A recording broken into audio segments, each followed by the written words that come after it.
Last time, continuing in our study, just kind of looking at some of the basics of Islam, and more importantly, to understand that so we can understand as Christians as to how we should respond to it.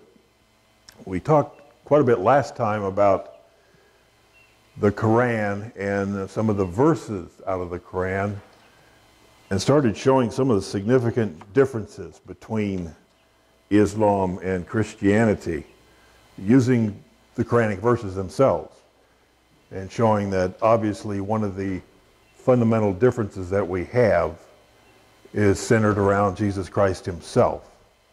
How central he is to our belief system, to our faith, and to them he is someone very different. He is not God's son. The Quranic verses tell us that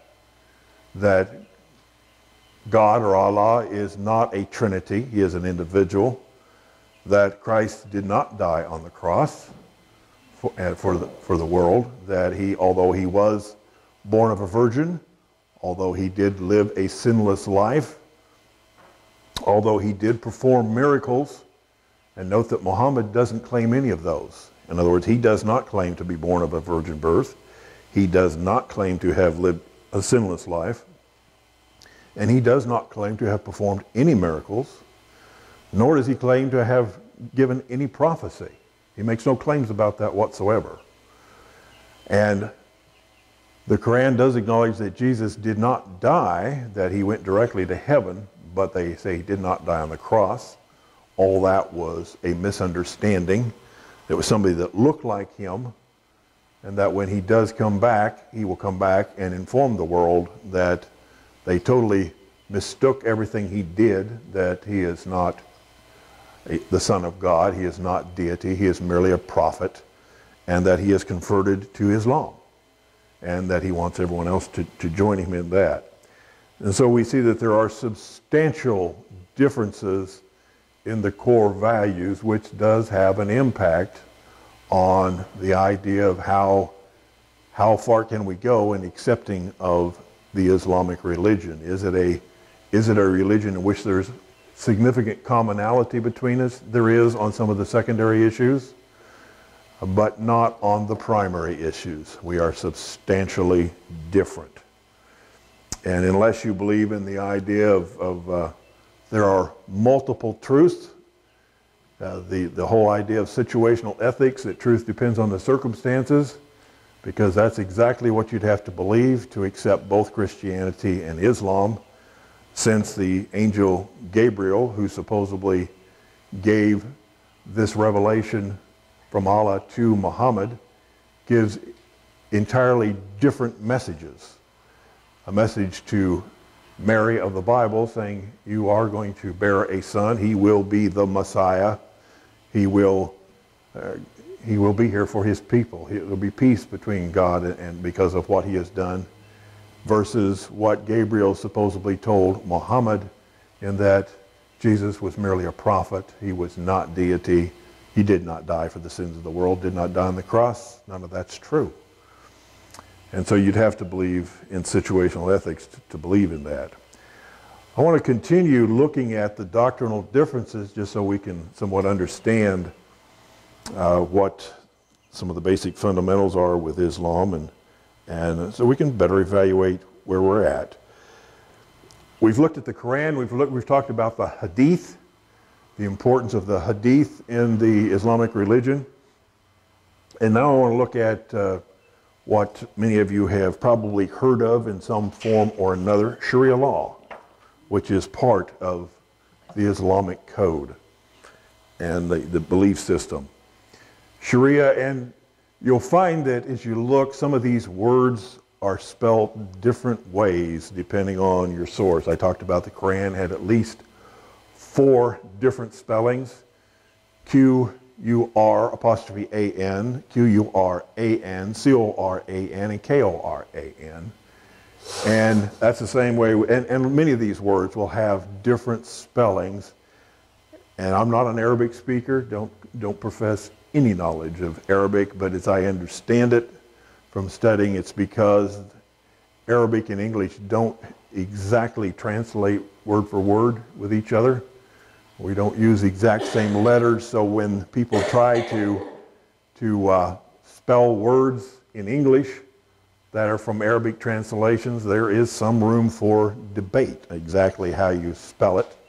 And that's the same way with Sharia, spelled S-H-A-R-I-A, S-H-A-R-I-A-H, seen both ways spelled, and there may be others as well, but so you'll see some differences. Sharia law it would be underselling it to say it's their legal system. It is certainly part of that, Sharia law, but it is more than that. It is basically their legal code, their religious code, their political code, their societal code, economic code, and it involves both personal and public behavior. It is all encompassing. And if it's practiced in its entirety, it virtually becomes a theocracy of wherever it takes over, in that it will rule everything and will be the legal system. In fact, in some places where it is practiced quite readily, they even have Sharia police and Sharia courts. And you can have Sharia police actually come into your home and determine whether or not you are violating Sharia law. And you can be punished for that, for violating Sharia law. Now, it's practiced at different levels in different places. Some practice it in its entirety and are extremely strict with it. Some practice some parts of it, but not the more strict parts of it. Sharia law is what would, you've seen the group ISIS, of what they're doing to people, picking people up, putting them, imprisoning them, crucifying them, beheading them, stoning them, is part of Sharia law, that they have been found in violation of Sharia law. And therefore these things can be carried out. There's numerous laws. I read one place that in some places up to over 400 laws, Sharia law. And it varies from place to place. In other words, I don't know that there's any common set of principles that is practiced the same everywhere. There are some core principles, but then there are some local variations as to exactly how it is practiced. Who came up with all of those? Well, we'll get there in just a minute as to the source of those. And so when we're talking about implementing Sharia law, that's what we're potentially talking about, is a virtual system that would take over all aspects of life, depending on how deeply it goes in. But it gets into banking laws, it gets into everything. I say personal conduct, smoking, drinking, it gets into everything. And as opposed to the way we would here in the United States, certainly Judeo-Christian values have a strong influence on our legal system of how our laws were put into place. We are not a theocracy. Our courts don't carry out the law in accordance with what the Bible says, that it carries it out based upon the civil code, which is maybe influenced by Judeo-Christian, but Sharia law is the Quran. In fact, that's one of the sources of Sharia law, is that, and one of the tenets of Sharia law, whatever law it is, it must conform with what is said in the Quran. It cannot contradict it. Now, not all Sharia law is in the Quran. We'll talk about the sources here in a minute. But it cannot be inconsistent with anything in the Quran. Whereas we know here in the United States, we operate under a different system, a civil code, constitutional system, and we do have things in where our civil code would not necessarily agree with Judeo-Christian values. So it is, like I say, virtually a theocracy if put into place. And I assume what I'm going to say is an English translation of the Arabic word, but it looks like it's pronounced ijma, I-J-M-A, ijma. And this is really what we would say a consensus. There are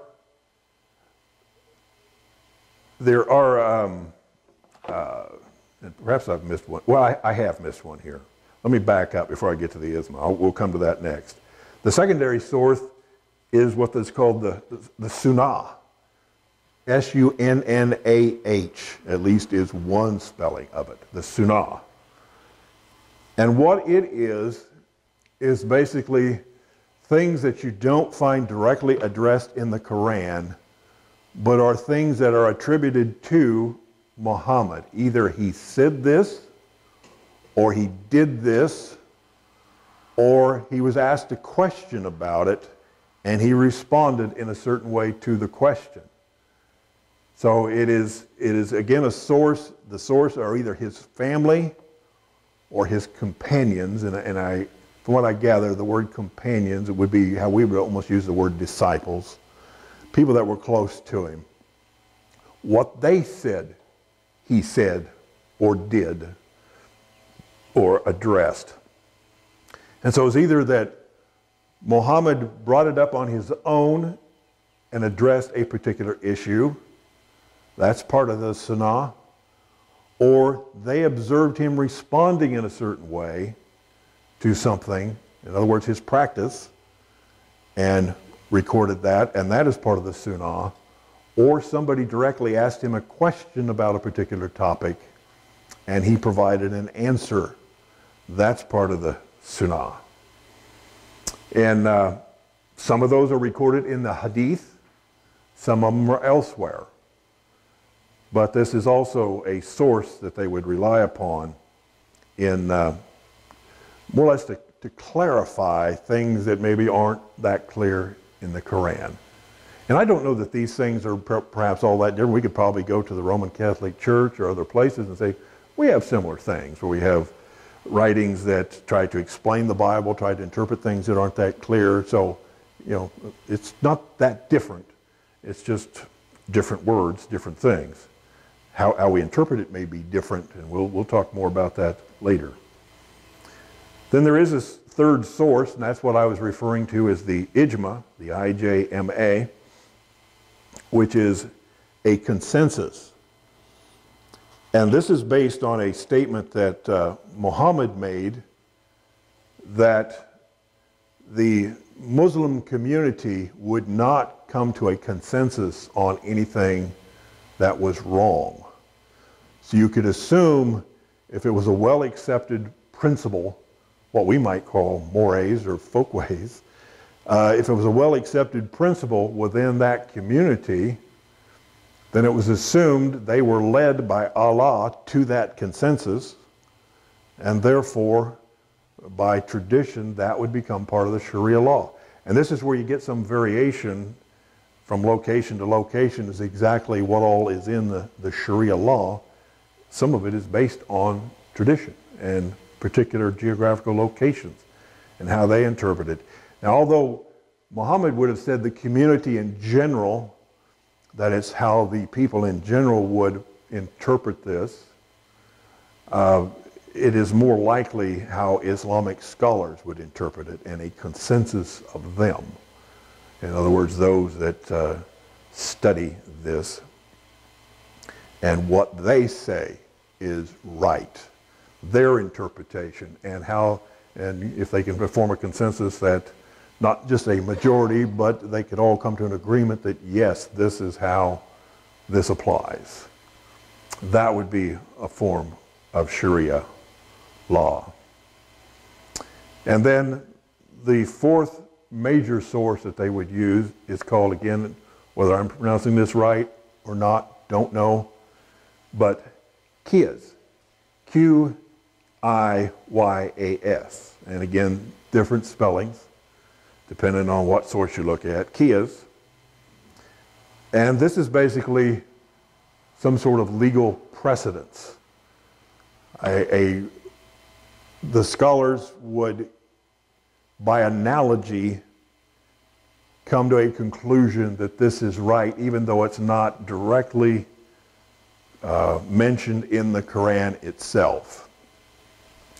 An example might be the Quran does talk about it is prohibited to drink wine. That is for certain out of the Quran. But when you apply these other secondary sources from it, by analogy, they would issue, and I believe strict Islamists do that, that extends to all forms of alcohol, not just wine. That they interpret it to mean it was more than just wine, therefore you can drink anything else that's alcoholic. No, they'd say, no, that also means all alcoholic consumption. So under strict Sharia law, no alcohol of any type is allowed under the Islamic Sharia law system. And you can be subject to punishment in the courts for violation of this. Another example would be smoking. Again, by analogy, the Quran doesn't address the issue of smoking at all. And apparently Muhammad did not address it either. But they do look at a Quranic verse that talks about you personally should do things that are good for you and avoid doing things that are bad for you. And over time, there's been a kind of a mixed consensus on this for them, whether you should or should not smoke. But as evidence has come in, and there's been more and more medical evidence and scientific evidence that smoking is bad for you, and that they have finally come to a belief that smoking is also prohibited. You should not engage in smoking because it's an unhealthy lifestyle. And that becomes part of Sharia law. And one of the ways they do those types of things, and you may have heard of the word, once the legal scholars come to these type of conclusions, that this is what should be by analogy or by prior precedents, they will issue what is called a fatwa. And that is a kind of a legal pronouncement. It'd almost be as if our courts, and we obviously use precedents in our courts. We go to court, sometimes we don't know exactly what the Constitution says, so we have arguments over it. We come to an understanding, we do it by majority vote, and judges then decide what that means. And once it has been ruled upon by a majority, that becomes precedence. In other words, you can now look at that law that was created by the courts to make analogies to new situations and do that. And so we would call it a legal ruling, perhaps, and use it as precedent. They'd call it a fatwa, and move into it that way and do it that way. So that's kind of Sharia law in a nutshell. Now, obviously, it's much more complex than that, and I'm not qualified to go into all the complexities, but to just look at the basics of it.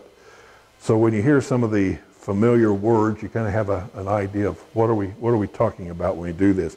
It is important because, as we talked about in the very beginning of this whole series, that there has been debate here in the United States as to whether or not Sharia law can be brought in and be used in areas particularly where there's a heavily Muslim population. There's been lawsuits over that, as we talked about down in Oklahoma, where they put in their constitution, they amended it that no other laws could be brought in to supersede, and ACLU joined in lawsuits of whether they could constitutionally forbid the use of Sharia law in Oklahoma, because that'd be a violation of separation of church and state and freedom of religion and all those things. It's happened up in Michigan, up in the Detroit area, one of the subdivisions up there, where one of the subdivisions up there is heavily Muslim populated. Most of their city council, I think, is majority Muslim. And they have wanted to institute Sharia law within that community, which, even if it does not agree with American law, that they want to bring Sharia law in. So it is an issue. It's not just something somebody has made up and think, oh, we may face this. No, it's here. It's being done, and it's probably going to grow as the Muslim population grows here in the United States. We're going to be more and more confronted with this. I want to look at some of the doctrines of Sharia law. And these are some of the main doctrines. Now, like I say, there's a large variation depending on geography and community. There's a large variation on how detailed any particular community gets into Sharia law. So there is some variations, significant variations. But there are some doctrines that are fairly universal for Sharia law. One of them is the doctrine of abrogation. The doctrine of abrogation, which basically says latter verses in the Quran override the former verses of the Quran.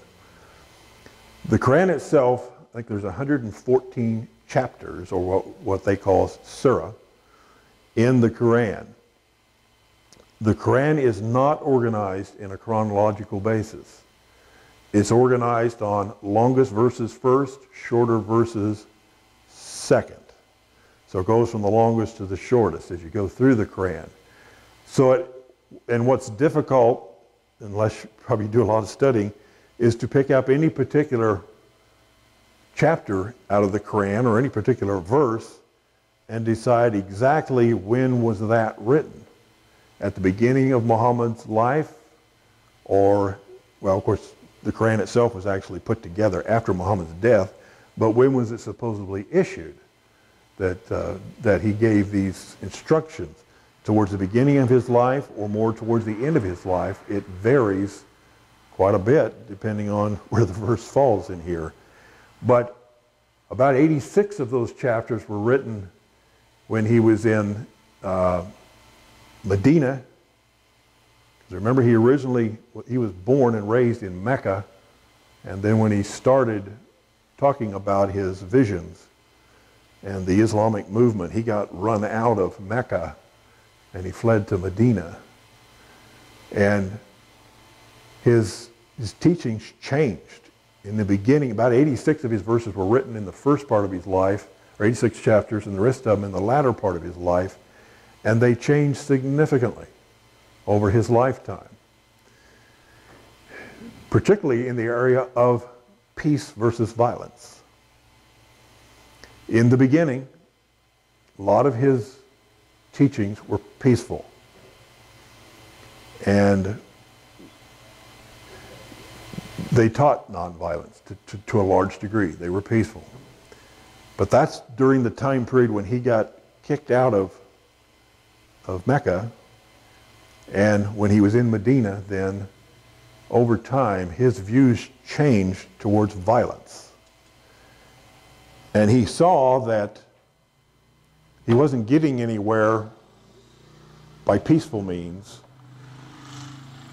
He then turned to warlike behavior, violent means, to no longer just peacefully try to persuade people to convert to Islam, but to use the sword to force people to convert to Islam.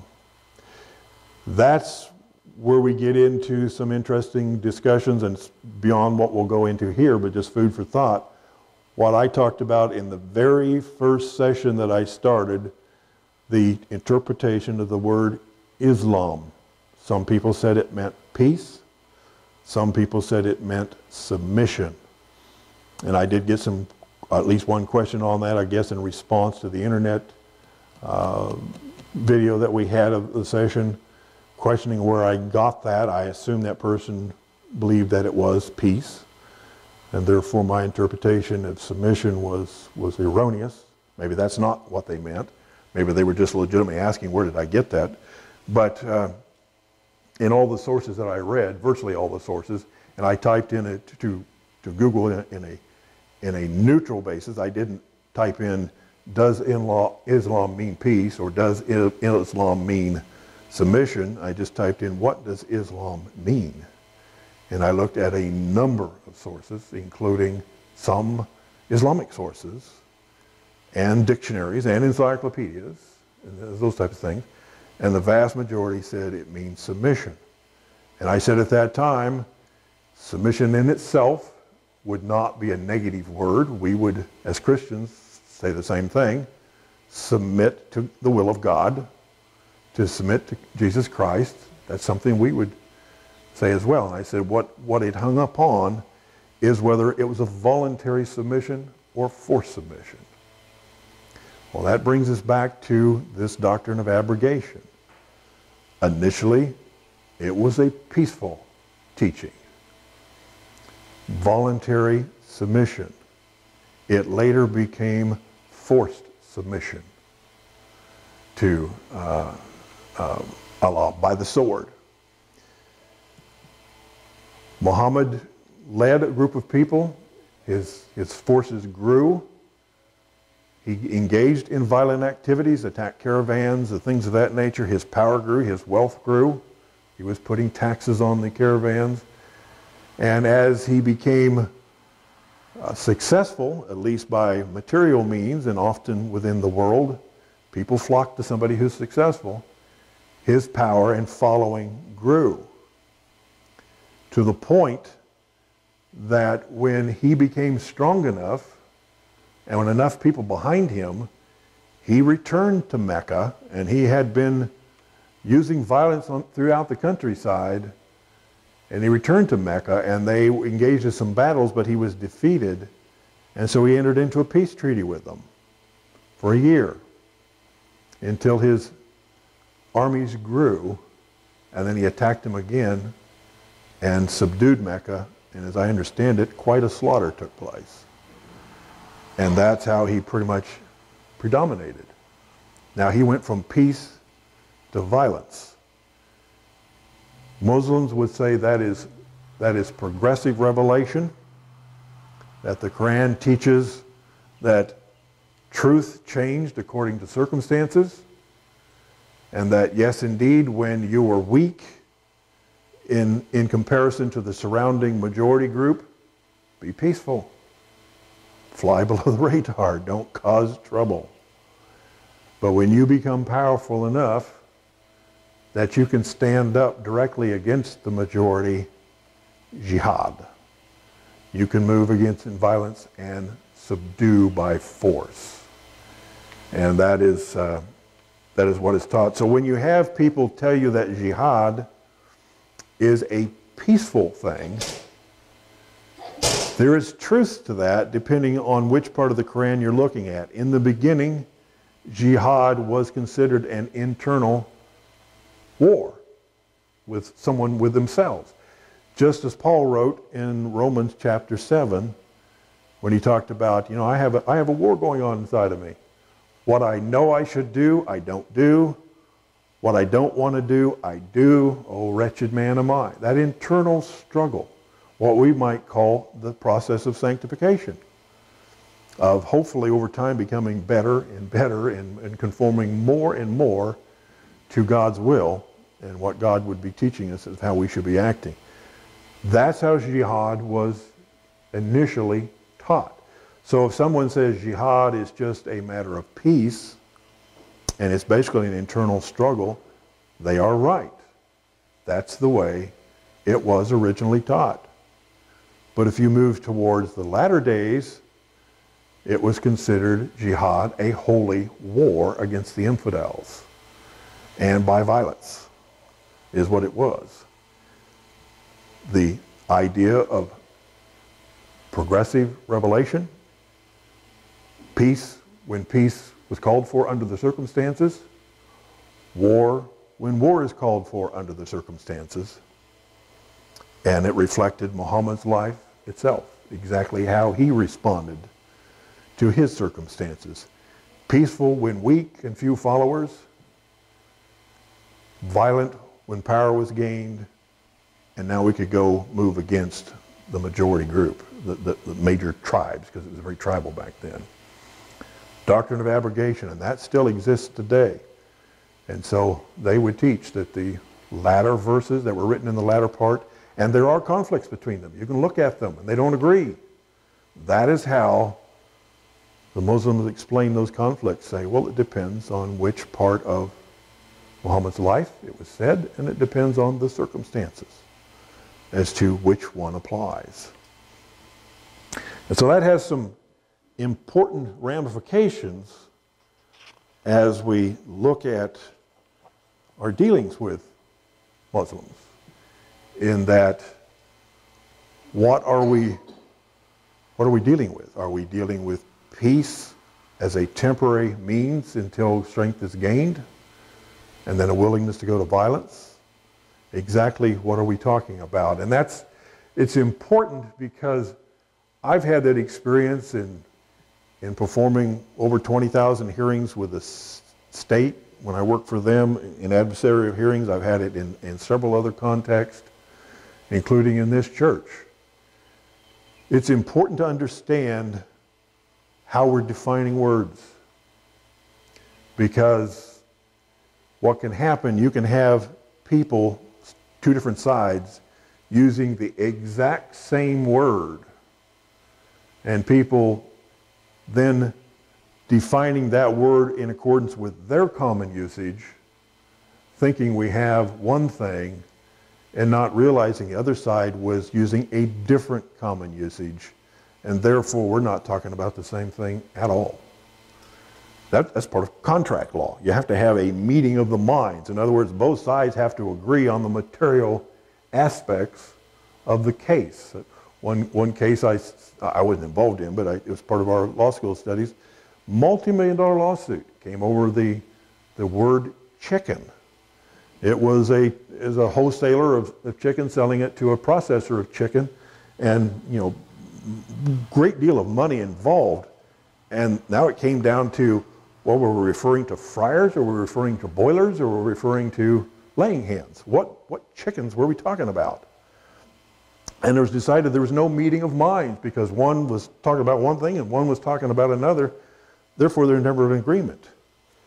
And so that's everywhere, but that also applies here.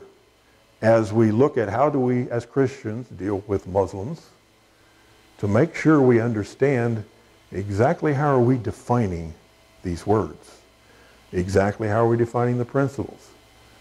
If we're talking about peace, are we talking about social revelation or progressive revelation, that could change at any given time depending on the circumstances? And that's particularly true as we look at another doctrine that we'll get into of Sharia law that raises some of these same issues. That doctrine I'll talk about is called taqiyya, and it's spelled different ways, T-A-Q-Q-I-Y-A,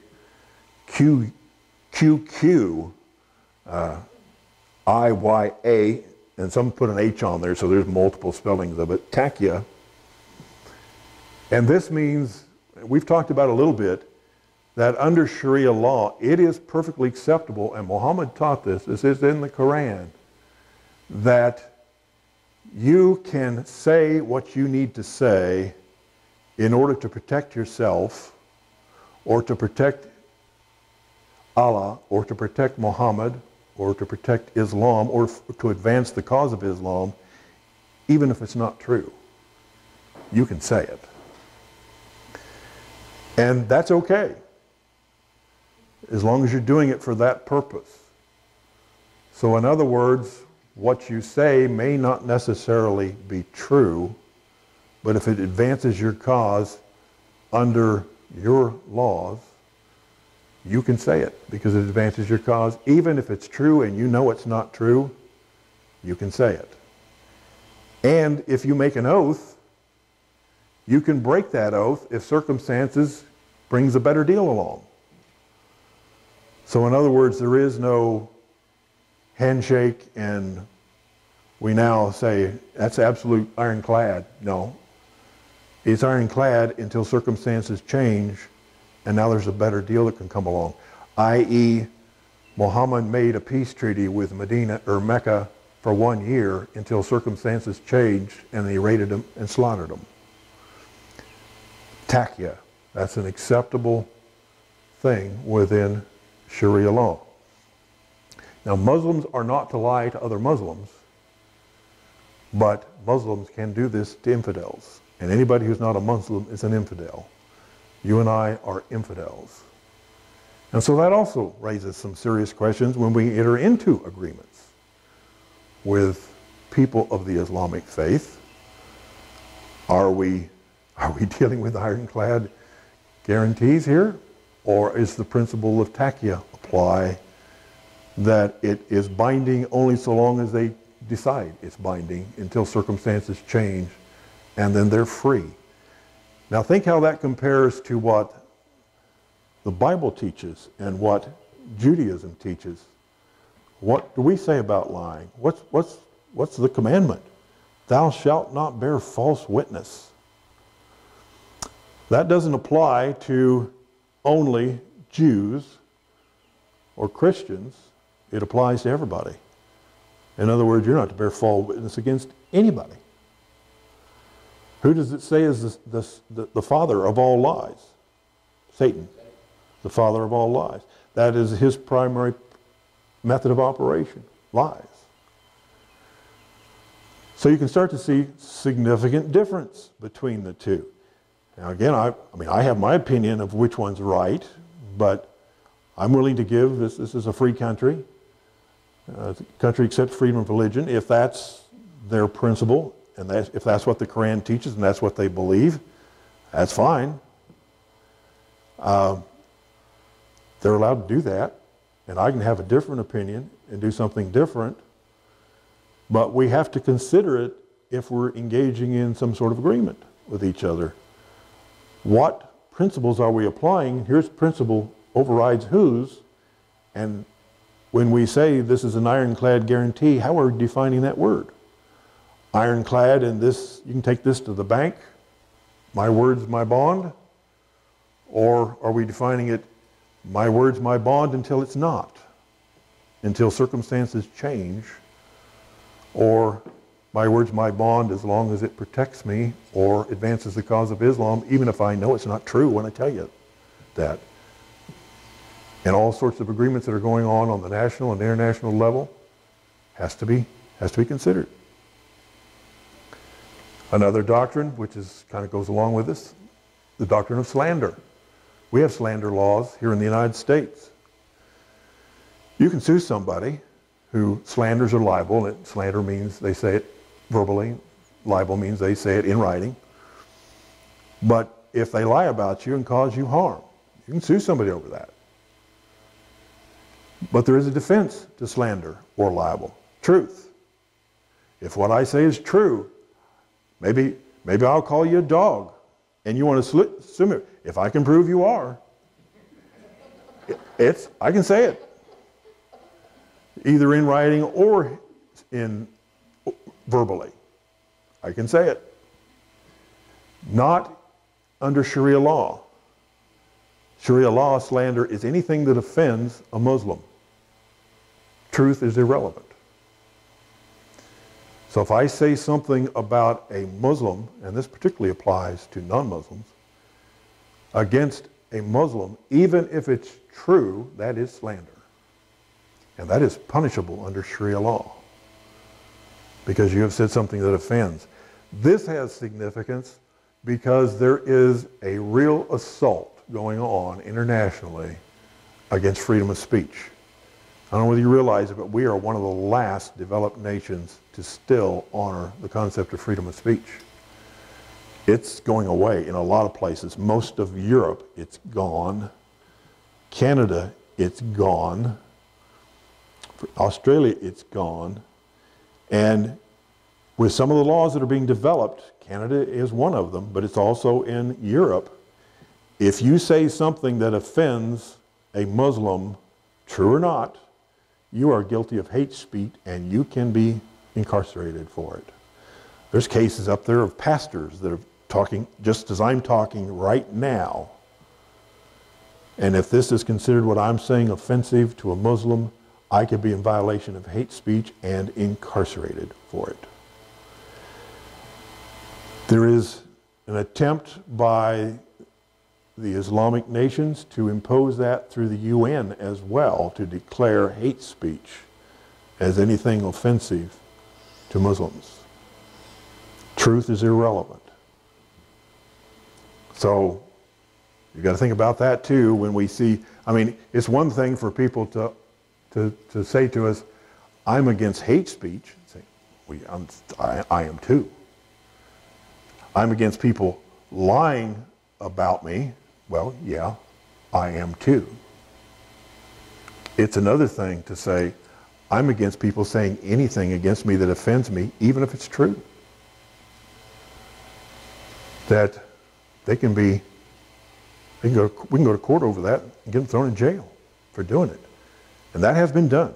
That has been done in Canada. There are those that want to impose that here in the United States as well. So don't think it's not here. I'm not saying there's a huge movement. I'm not saying it's on the verge of happening. I'm saying there is a growing trend to do that. And we need to be aware of that fact. The idea, a doctrine within Sharia law does distinguish between Muslims and apostates. And apostates are virtually anybody who's not a Muslim or who leaves the Muslim faith. And there's a distinction between how Muslims treat Muslims versus how Muslims can treat apostates or infidels in their law. There's lots of things you can do to infidels, and you can do it just fine, but you can't do it against another Muslim. Such as, if a non-Muslim causes someone to convert from Muslim to some other religion, you can be under death sentence.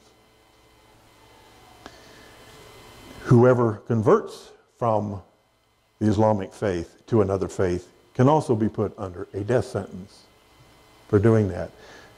Many of the Islamic countries, you cannot proselytize there. You cannot go there legally and even talk about the Bible or Jesus Christ or anything else, because you're proselytizing and you're violating the law. You can be incarcerated under certain circumstances. You can be put to death. Some of our military has talked about that, going to Saudi Arabia. You can't take a Bible. You can't wear a cross. You can't do any of that thing over there. It's a violation of Sharia law. Now, that isn't coming here because obviously Judeo-Christian has too much influence, but could it someday come? Yes. I think I read an article here not too long ago. It said the Muslim population here in the United States is where the Latino population was in the United States 27 years ago, but it is growing 6 times faster. So in other words, the Muslim population will be where the Latino population is today in somewhere around less than 6 years. So could it grow? Changing circumstances, progressive revelation. How's that going to affect that? Something we need to think about. Women's role under Sharia law. If you're a woman, your testimony in court is worth half that of a man. In other words, it takes 2 women to equal 1 man's testimony in court. You're entitled to 1/2 the inheritance of a man. If you're raped, you have to have 4 witnesses to prove it, and you can't be one of them.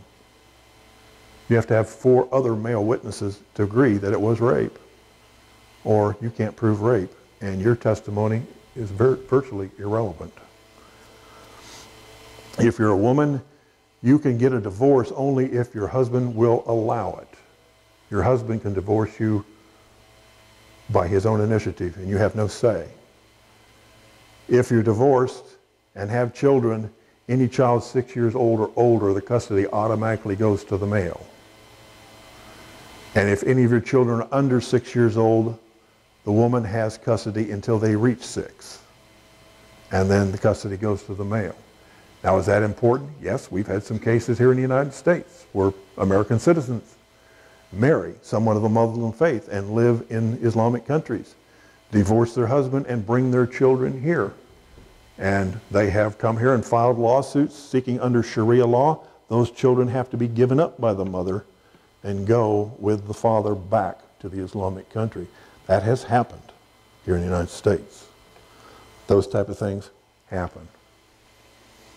And so those are the general principles. Now, like I say, some people use those more than others. Some people don't carry them out to the extent of others. It varies a great deal. And that's one of the things that we have to understand about Islam, is that there are many subdivisions of it, just like in Christianity. There are the radicals, which is a fairly small percentage, but if they're performing exactly as the Quran and Sharia law says, we'd probably consider that radical.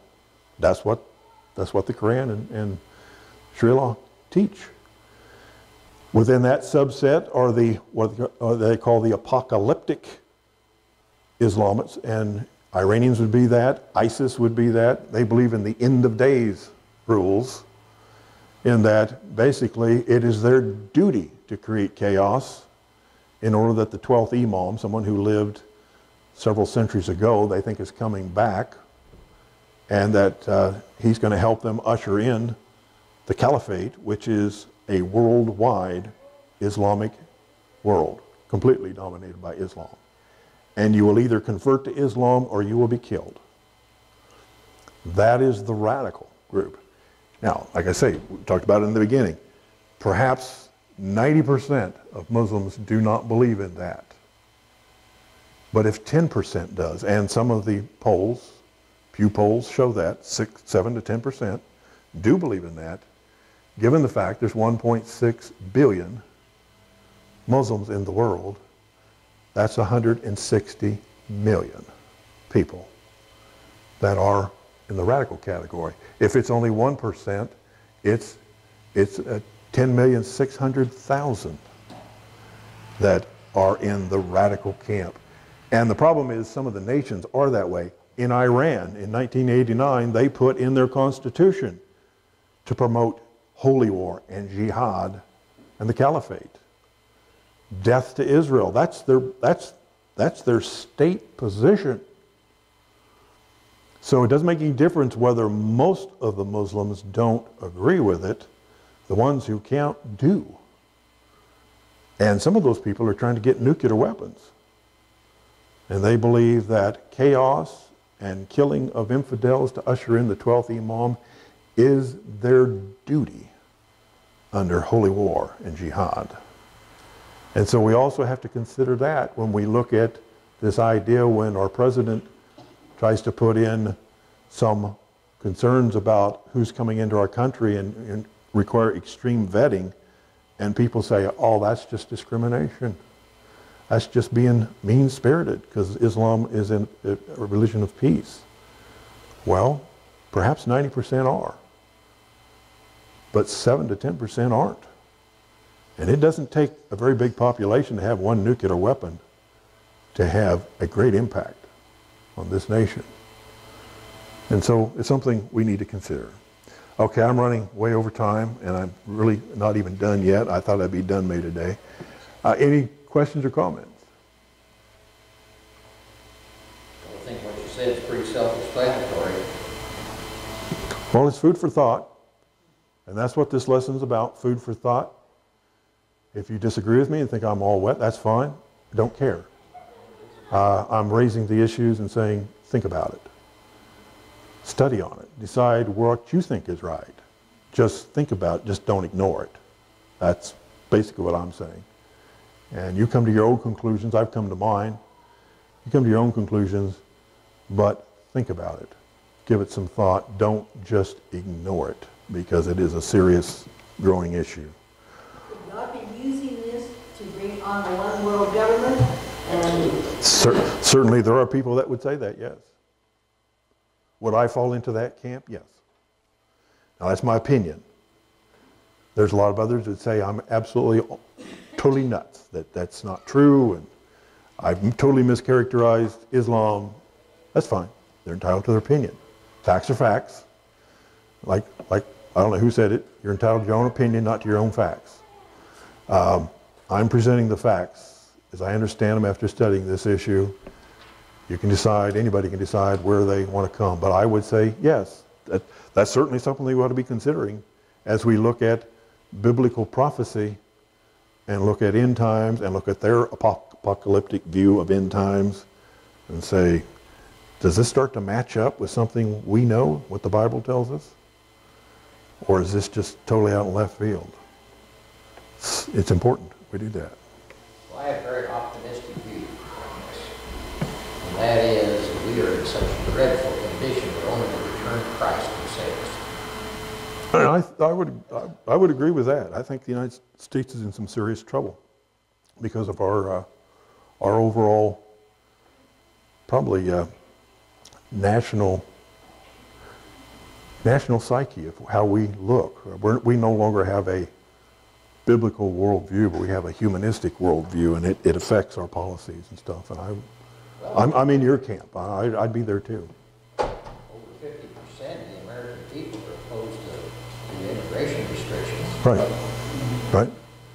That's why I say these have significance on things that are happening to us today. I'm not just going through this just for fun or so that we can learn to be Muslims. That's not my purpose at all. My purpose is, okay, we're clashing, we're interacting with the Muslim population around the world. And as Christians, we're certainly doing that. And we'll talk about that more next time. We will get to that hopefully next time. And so how should we look at this? What should we think about it? Should we just not think about it and just, all for one and one for all, Three Musketeers, and let's just all get along? Or should we seriously think about it and say, okay, what are we meaning by let's all get along? What does that mean? Well, maybe I mean that we all just live together and have fun. Maybe they mean get along means as long as you agree with me, we'll get along. But if you don't agree with me, we don't get along at all. One of the colleges asked a woman that Christians should be allowed to speak at their school. Yeah. And Yeah. same ones that don't want Christians. That's right. I mean, we're seeing this live out right in front of us, that we see our government almost protecting Islam more than Christianity going on. And that's just a fact. I mean, I'm sorry, but it's just a fact. Whether a person likes it or not, it's going on. We need to think about it as Christians. How are we going to respond to that? What are we going to do? Am I calling that we kick all the Muslims out of the United States and that we can never have any sort of relations with Muslims? No, I'm not talking about that at all. But I'm talking about we've got to understand the terms of that relationship and what it means and at what depth we can go. And we'll talk about that more next time. Okay, we'll stop there.